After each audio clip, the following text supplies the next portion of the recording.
Now for our What in the World segment. What exactly is the Knights Templar? The group has come to everyone's attention because of Anders Breivik's killing spree in Norway, now just about a week ago. He claimed in his rambling manifesto to represent a modern-day Knights Templar. But who are they? The name might ring a bell, especially if you've seen the Da Vinci Code. A secret brotherhood, the Priory of Sion, and their military arm, the Knights Templar. Or national treasure. They brought the treasure back to Europe and took the name, the Knights Templar.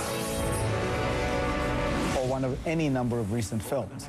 But these are, of course, all fictional. What are the facts? The Knights Templar was a Christian military order founded in the early 12th century. Its members were said to be elite warriors who wore distinctive white mantles with a red cross. They made their reputation by winning a series of battles in the Crusades.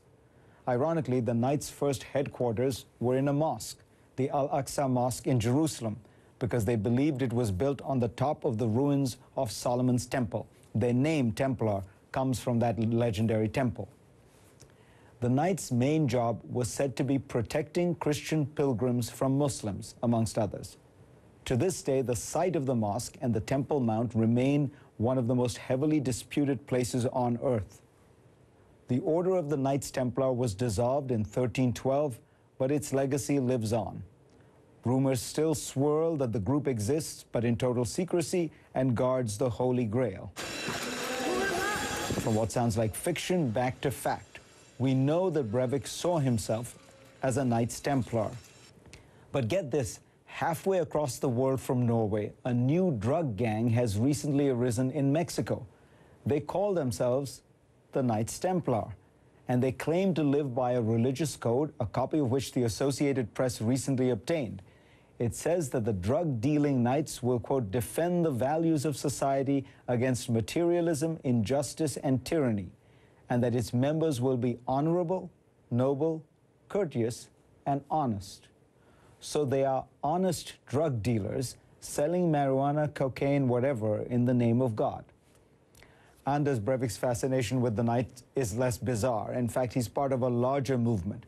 People like Breivik are trying to resurrect the idea of a modern-day crusade, a real clash of civilizations against what they see as an Islamic invasion of Europe. In fact, Muslims make up only 3% of Europe's population, and that's likely to rise to between 5 and 8% by 2025 and level out at that point. But that doesn't change the reality of the anger, hatred, and the violence. Ironically, in Breivik's nostalgic view of the medieval world, Knights Templar resembles nothing so much as Al-Qaeda, another terrorist organization that is fundamentally opposed to the modern world. We still don't know if Breivik's boast that there are more lone knights like him waiting to act is true. But if his depiction of the knight as a self-sacrificing assassin on a larger holy mission sounds familiar, it is because it too is mirrored in Islamist terror. That's exactly what a suicide bomber is, a lone fighter often acting in the so-called interests of a larger movement and willing to kill innocents to draw attention to the cause. While we've all focused on the dangers of radical Islam and of Islamist terror, the attack in Norway should remind us that there is actually a pretty large problem with other sources of terrorism in the West. The European Union's 2010 Terrorism Situation and Trend Report had some fascinating findings. It showed that of the 294 terror attacks committed in Europe in 2009, only one was conducted by Islamists. That's a third of 1%. The most recent statistics show that there were 249 terror attacks in Europe in 2010. Only 3 of those attacks were carried out by Islamist terrorists. Again, that's about 1%. Most of the attacks in 2009 and 2010 were by separatist groups or anarchists. So perhaps that's the lesson we can learn from the events in Norway. Islamic radicalism is a real problem, and Islamist terrorism a real threat. But if we ignore other kinds of threats, we are likely to be blindsided by another Gabby Giffords shooting or another Virginia Tech massacre.